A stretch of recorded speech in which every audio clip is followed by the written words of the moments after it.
many videos where I talk about improving in Escape from Tarkov, I mention going over your firefights with a fine-tooth comb, going over what you did good and what you did bad. And that's exactly what I'm going to be doing in this video for myself. I'm going to hopefully make this into a sort of mini-series. I'm going to every 1 or 2 weeks get a few clips, compile them together, and go over what I did good and what I did bad. Go over the decisions I've made and why I've made them during the firefight and my quick thinking, so you guys can take it on board if you ever get stuck in a similar situation. This video, as well as future videos on this topic, is going to be fueled by discussion. I want you guys to go into the comment section below and talk about it with other people, as well as give your own opinions. I may have done something in this video where you thought that was completely wrong and you would have done it completely differently. I want to hear from it down below in the comments, and I'll be sure to reply to every single one that I can.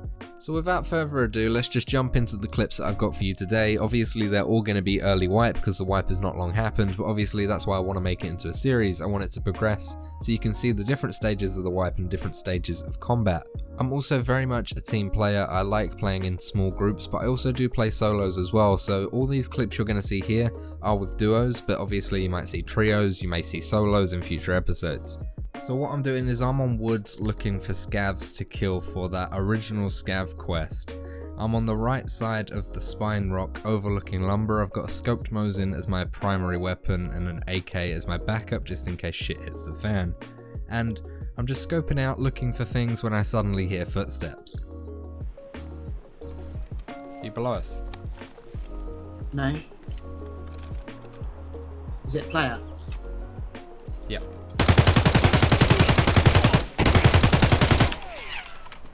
Dead. Is he dead? Yep.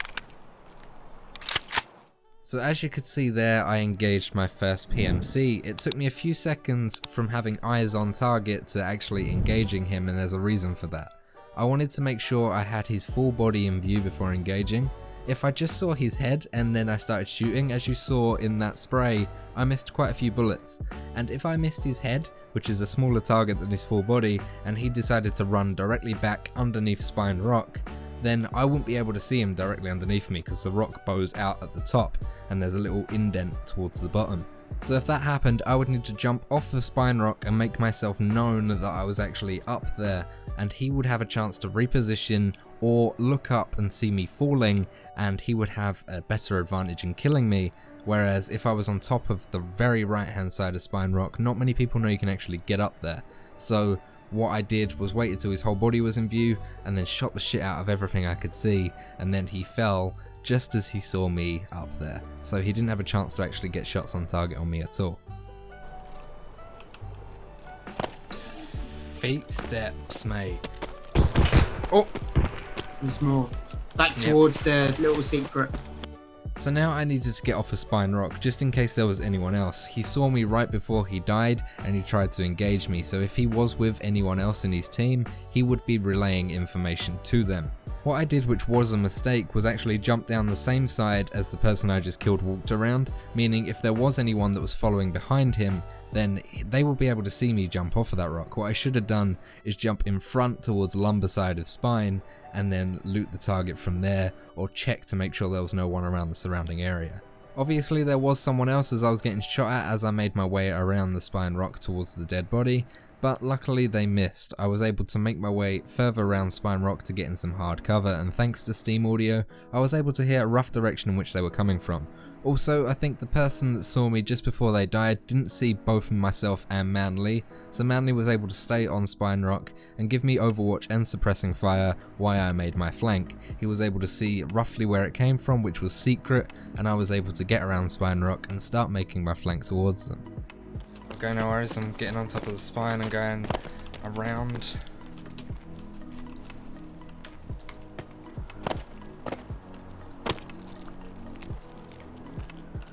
I haven't got an angle on these through the trees. I'm flanking right, I'm past the tent. Shit! Fall back, I'm pushing up. Are you on the ground? Fucking game tabbed. No, I'm still on top of the rock. My game fucking tapped out.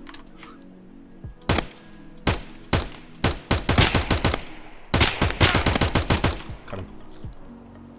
So in this situation, I had quite a long time to engage this target. Manly was providing suppressive fire, which means I was able to go over the middle of Spine Rock and head past the blue tent. It was only when Manly started getting engaged and he was getting hit with accurate shots that I had to divert my wide flank and go for a direct approach. Luckily for me though, the target did not know that I was actually flanking around behind him, so he didn't expect someone to come from his left. Again, thanks to Steam Audio, I was able to hear roughly where he was. I made a quick judgment call and asked Manly whether he was on the ground or still on the rock. Once I knew he was still on the rock, I was able to engage this target, and personally I think the first shot should have hit him in the head, but no, it hit the tree like Tarkov does, and then he obviously knew I was coming up from his left, so he was able to turn around and focus his attention on me. Luckily though, I was more accurate in my shots. He hit me once in the leg, but I got him in the headshot after a few bullets missed. So yeah, it was a nice little flank, which could have been wider, but because he was hitting accurate shots towards Manly, I needed to get in there and save the situation, so it didn't become a one-on-one, it was still a 2v1 in theory. Moving on to our second clip, once again we're with Manly and we're back on the map Woods. This time I'm looking for scav kills without body armor for the Jaeger quest. I haven't got many left, so we decide to make our way up to Sniper Rock. And as soon as I see my final scav that I need, or someone decides to take pot shots from an unknown direction in the forest somewhere, which got me all riled up, and we just decided to deal with him as well. Oh, I see a scav. Someone's shooting him. That ain't me shooting him. He's getting shot from checkpoint. Yeah, so he's just gone down. Running up. He's literally being shot from checkpoint. There's running right below us, right below us. Oh, he heard me then, didn't he? Of course.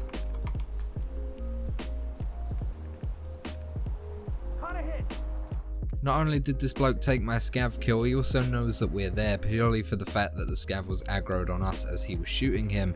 And he didn't run away, he wasn't scared. He ran straight over and started spouting shit at the bottom of Sniper Rock. Now for us this told us two things. We weren't getting shot from any other direction while he was distracting us, so he seems to be a solo. And not only that, because he was mumbling in game, he was able to tell us that he was injured because he caught a hit, and that he was on the side of the rock closest to where the scav got killed, meaning he was only in one position in my eyes. There's a slight slit in the rock which allows him to be hidden from people on top of Sniper Rock, but it's like a slot machine. You can jump straight down on top of his head, or do what we did and decide to flank from both angles. After all, it's 2v1.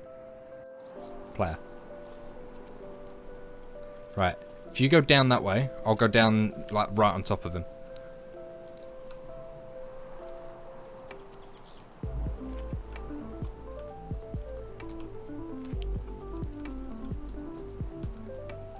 I don't have any grenades.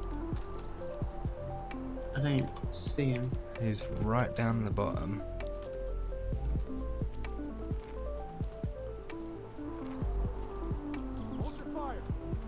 Was that you? Yeah. Right, I'm gonna go down the front of the rocks. Oh, I'm stuck, mate. Oh, this is me gone. Oh my goodness. So we took our time, we made sure that there was no one else coming up to us, we didn't hear any other footsteps, and we made sure he wasn't running away or changing his position.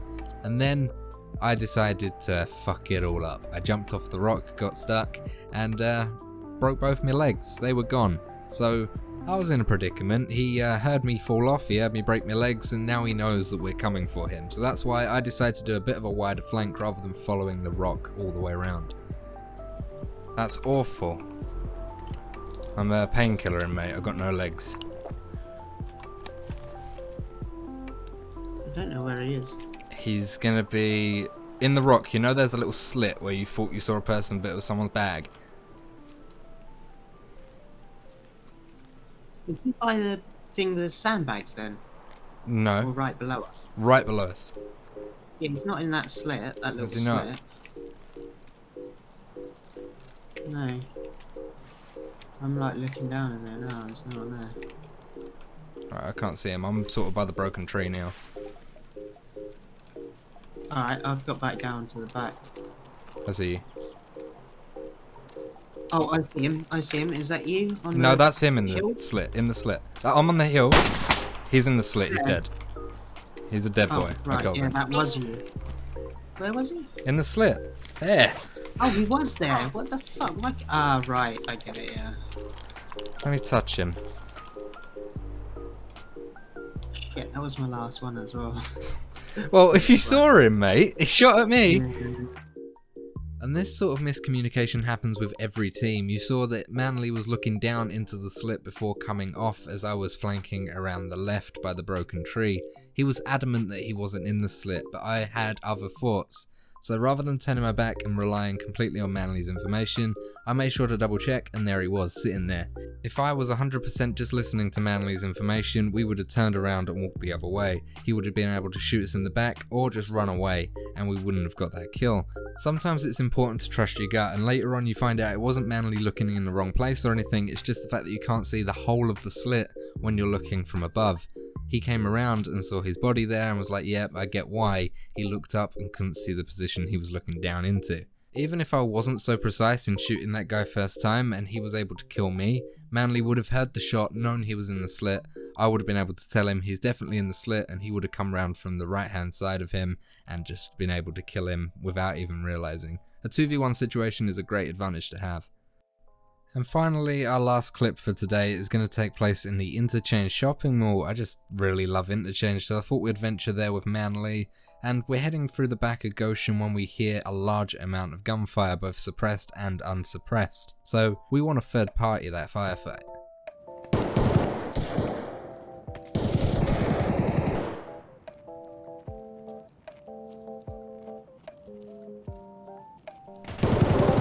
That's in the room where we got killed last time. From listening to the gunshots, both myself and Manly realised it was coming from the hallway that leads from the front of Goshen round to next to Ollie, and we also made a judgment that it probably wasn't just happening in the hallway but the office that is located along that corridor. So we took our time and slowly snuck our way from the back of Goshen to the front of it and headed towards the door where the gunfire was coming from.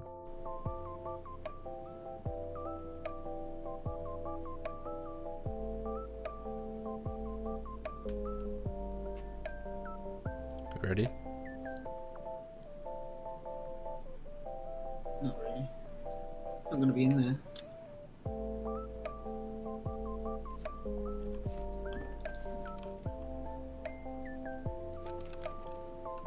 Dead body, I think, at the doorway. Not sure though. Might have been rubbish. No, it's dead guy. Up against the door here. Not been looted.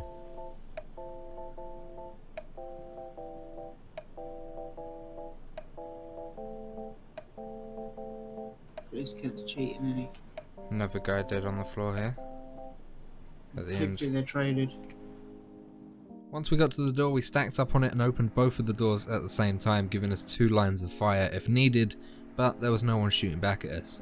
Almost straight away I spotted a body that hadn't been looted, so we needed to keep our wits about us, and Manly jokingly said, "Oh, it's a hacker, ain't he?" And we continued around the hallway. I kept a wide angle, while Manly kept a narrow angle on the hallway, when we noticed a second dead body.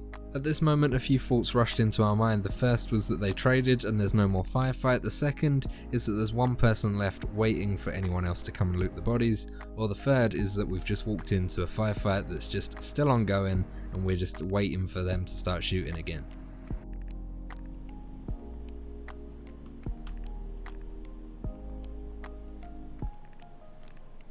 You go to this one, I'll check this one, see what his fucking text is.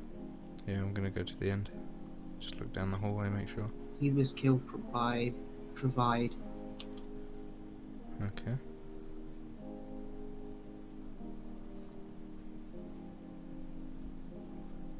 Did he have a suppressed weapon? Yeah. Okay. No. Okay, because there was suppressed fire. Sorry. So there's a third dead guy here? There's someone else. Yeah, there's someone in this office. Okay. What we did next is check the bodies. We heard suppressing fire and we needed to check who killed who on the tags. So Manly, keeping the narrow angle, went to the closest body and I continued my way down the hallway to see if there was any more dead bodies, which there was. We saw a third dead person and I was going to check the other tags. But before I got to do that, we noticed there was no suppressed weapons on the enemies and we definitely heard suppressed fire from this hallway. And straight after that, Manly called out movement within the office next to us. So, naturally, we had to come up with a plan quickly before he came out of one of the doors and shot us in the skull. Other side of this door to me. Okay, I'll push in one side, and I'll tell you when to push in. Yeah, I hear him reloading. Right, push in, open the door. He's going to be on the left. Yeah, open the door. I've opened it. I don't see him, mate. He's on the left. Checking the CCTV room, mate. Got him, he's dead. He's in the CCTV room, that's him. Guy's down. So the plan was made, we were going to be synchronized and going one door each to cover the majority of that office location. Since my door was already open, Manly opened the door just before I reached my doorway. From there I did a small slice of pie from right to left around the room. Not seeing any visible targets, I pushed into the room slowly and told Manly to do the same. As we pushed into the room, Manly was focused on the left hand side of it as that's where he last heard the target, but for me, I didn't see any visible threat on the left hand side, so I left that side to Manly and focused on the right hand side room. There's a small cupboard room where you can deactivate the alarms there, and putting my mind in the frame of the enemy, I thought that would be the most logical place for him to hide. He heard and maybe saw that door open when Manly entered, so he wants a good angle on that doorway. He's got a lot of cover in that side room, but he didn't know that there was people coming from both sides. So I was able to peer my head around the corner of that room, and I saw his suppressed weapon sticking out at the end. I knew he was in there, the target was secure, he didn't know I was coming, and I was managing to get the kill pretty easily there. So that's it for this episode of my PvP breakdown series. I do want to bring you more, but I won't if you guys don't enjoy it, so make sure if you do, hit that like button and tell me down below, because I will be bringing you more of this if you guys do want to see it. It's a great way for you guys to see how other people play Tarkov and go about their firefights, but it's also great for me to learn from certain mistakes that I may have made during them. It also gives a great opportunity for you guys to have a discussion down below in the comments. Tell me what you liked, didn't like, what you would do differently. So right now, I asked you to go down in the comments, tell me if you enjoy the idea of the series, what you'd like to see changed in the form of how it's edited and how it looks, whether 3 clips a week is enough or how often you want to see the series. Let me know everything down below in the comments. Also, if you haven't subscribed, then please do. If you do enjoy my style of videos, it really does help the channel out. According to YouTube analytics, 85% of you guys are not subscribed, so if you do want to hit that subscribe button, it'll make me feel loved and special. Also, down in the description you'll see a link to my Discord channel. You can hit that up and we can play together, and you can play with 2,000 other people that love to play Tarkov and other games. Also, there's an Instagram and a Twitter. You can follow that to keep up to date with all the stuff that I'm doing outside of YouTube, and you'll get early announcements on when videos go live. There's also a link to grab yourself some Samosh merch, because if you do want to get laid, Samosh merch is the best way to do it. Oral hygiene? Forget about it. A nice dress sense? Forget about it. Looking cute? Forget about it. Wear some Samosh merch and you'll be in the bedroom all night long, baby doll. If you're a fan on how the gameplay looked in this video, then that's thanks to the long-term sponsor of the channel, Shadow. Shadow can turn any PC, tablet, phone or Mac into a high-powered gaming PC using cloud gaming. Unlike Stadia or GeForce Now, you aren't just paying for a gaming big picture mode, but a Windows desktop client with top-of-the-range hardware located at your local data center. If you have an internet connection of 15 megabytes or more and fancy giving this a go, then click the link in the description. It will take you to their website where you can do more research and find out if Shadow is available where you are. If you decide to sign up using the code Samosh, will give you money off your first month. And once again, thank you for staying to the end of the video. I love every one of you. I'll see you next time. Enjoy your evening.